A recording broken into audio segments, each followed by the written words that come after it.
Ya, Pak Dahlan, ini mumpung Anda di hadapan saya, banyak orang menanyakan umur Anda ini berapa sebenarnya, yang benar ini. Sekarang ya? Iya. Sekarang saya sulit menjawab itu. Kenapa? Karena mau dilihat badannya atau hatinya. Ya. Menarik ini, menarik. Badan saya umurnya 61 tahun, tetapi saat ini hati saya berumur 25 tahun. Karena setahu saya, dalam beberapa buku yang saya baca, Anda sebenarnya nggak pasti pada umur Anda yang sekarang ini. Karena orang tua dulu tidak mampu menjelaskan Anda lahir tahun berapa, tanggal berapa, hari apa. Oh, harinya tahu ya? Harinya tahu. Selasa Legi. Coba bisa cerita kenapa sampai kelahiran Anda ini nggak jelas? Ya, waktu itu sebetulnya kakak saya yang pertama itu menuliskan tanggal lahir saya itu di balik pintu lemari dari bambu. Kita punya lemari dari bambu biasanya untuk menyimpan makanan. Nah, di balik lemari itu ada tulisan katanya kakak saya, itu ada saya lahir tanggal berapa begitu. Tetapi ketika ibu saya sakit dan sakitnya berkepanjangan, sudah dibawa ke dukun, diopname di tempatnya dukun selama 1 bulan juga nggak sembuh. Diopname ini ya? Ya, betul-betul tinggal di rumahnya dukun itu selama 1 bulan dan tidak sembuh. Kemudian bapak saya kan nggak bisa kerja karena bapak saya sangat setia dengan ibu saya. Sampai ibu saya meninggal pun waktu itu bapak saya umurnya belum 50 dan tidak kawin lagi sampai meninggal. Itu tentu karena bapak tidak bekerja lagi, tidak ada penghasilan untuk makan, sehingga satu persatu apa yang ada di rumah itu dijual, termasuk lemari tersebut. Jadi tanggal lahir saya ikut terjual di situ. Lalu patokan untuk menentukan tanggal dan tahun kelahiran Anda itu dari mana? Itu saya tanya, Pak sebetulnya saya ini lahir tanggal berapa? Pokoknya begini, waktu Gunung Kelut meletus, waktu Gunung Kelut meletus, itu kamu sudah bisa berangkang. Gitu. Nah, kemudian saya hitung-hitung sendiri, kira-kira itu 51 kira-kira. Tapi bulannya apa, kemudian tanggalnya berapa, tentu tidak pasti. Karena itu ya daripada pusing-pusing, saya tulis saja 17 Agustus. Gitu.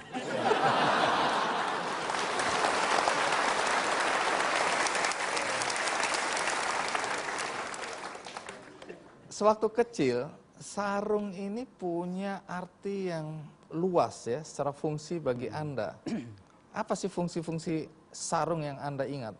Tentu di desa, apabila kami dari keluarga muslim yang tradisional, tentu setiap hari kami menggunakan sarung.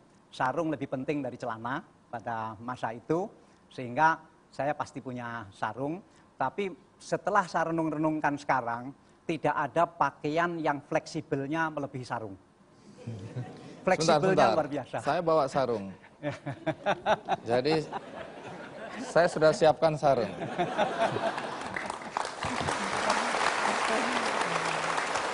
Coba kita lihat. Ini pelajaran bagi kita semua yang ada di sini. Pelajaran tentang fungsi sarung. Oke, fungsi pertama untuk sembahyang. Sembahyang. Untuk sembahyang ya. pasti. Yang di semua sarung pakai sembahyang. Ya. Kemudian ya pasti begini.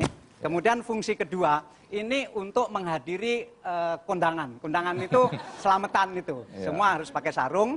Terus nanti kalau pulang itu makanan yang dibawa pulang terlalu banyak, itu sarungnya diginikan, kemudian ditaruh di sini. Kemudian kalau malam dan kalau dingin, pasti ini selimut yang paling baik. Ya. Itu sudah, nggak ada selimut yang lebih baik dari ini. Kalau terutama sebetulnya kalau sedang lapar. Nah, kalau lapar kenapa? Kalau lapar ngikatnya begini, bukan begini, tapi begini. Pojokan kena pojokan. Nah, terus kemudian diginikan, diikat sekuat-kuatnya. Bener ini bener salah. Udah, ini yang paling. Oke, tunggu. Ya. Karena terus terang sampai dengan tamat SMP, saya hanya punya 1 baju dan 1 celana. Sehingga kalau lagi saya menyucinya pasti waktu menggembala kambing itu, kemudian saya cuci baju, saya cuci celana, baju dan celana saya jemur di atas rumput, terus saya tinggal cari ikan. Nanti selesai cari ikan, ya memang belum kering betul, tapi sudah lumayan lah. Sudah bisa dipakai lagi begitu, atau sementara pakai sarung dulu. Begitu. Oke, menarik. Ya. Nah, katanya fungsinya juga untuk kalau panen kedelai. Oh iya, panen kedelai itu ya diikat lagi, dimasukin apa saja. Bisa kedelai, bisa ketela rambat itu, ketela itu, bisa apa saja. Oh, fungsinya jadi karung gitu. Jadi karung, kayak karung begitu. Banyak Kemudian juga. Ini benda ajaib ini. Iya. Karena yang terakhir saya dengar, kalau akhirnya ini kan saking lamanya dipakai, dicuci, akhirnya robek. Anda bilang masih tetap ada fungsinya. Kalau katanya nih, bagian besarnya bisa jadi... Oh, bisa jadi popok. Ya. Bisa jadi popok, bisa juga untuk nempel baju, bisa. Jadi saya tentu tidak ada baju utuh begini, enggak. Selalu sudah robek. Yang robek duluan biasanya sebelah sini, robek duluan juga sebelah sini, nah itu ditambal. Ditempel pakai bekas sarung? Ya, nggak apa-apa. Kalau sekarang kelihatannya kayak modis gitu ya. Baik, luar biasa. Kita tepuk tangan untuk sarung ajaib.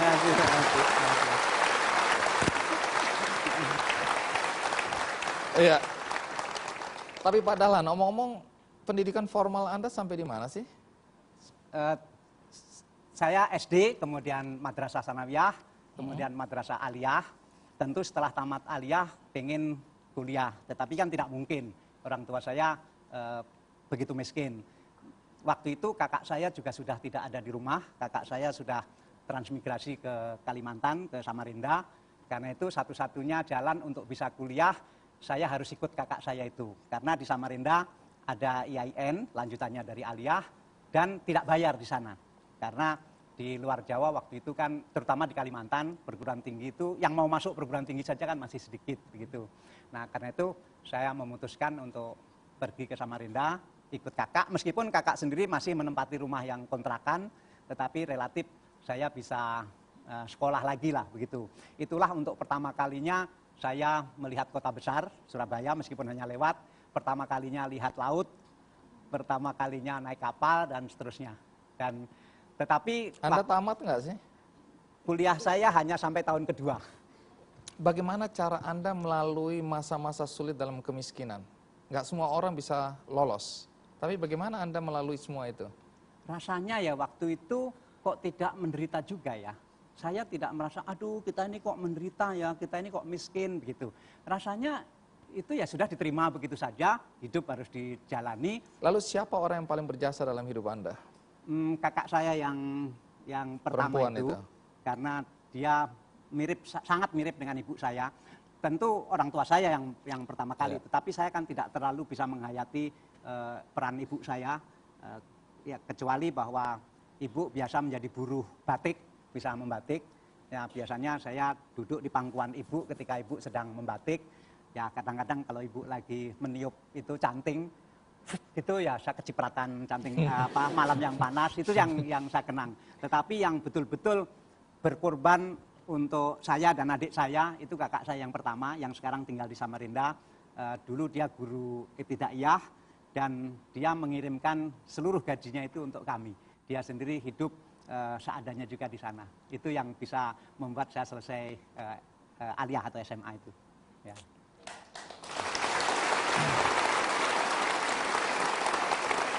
Baik, sebagai Dirut PLN dan sebagai Menteri BUMN, tindakan-tindakan seorang Dahlan Iskan sering kontroversial. Banyak yang memujanya, tapi ada juga yang menganggapnya lebay, berlebihan. Pertanyaannya apa sebenarnya mendasari tindakan-tindakan Dahlan yang kontroversi? Saya akan segera kembali.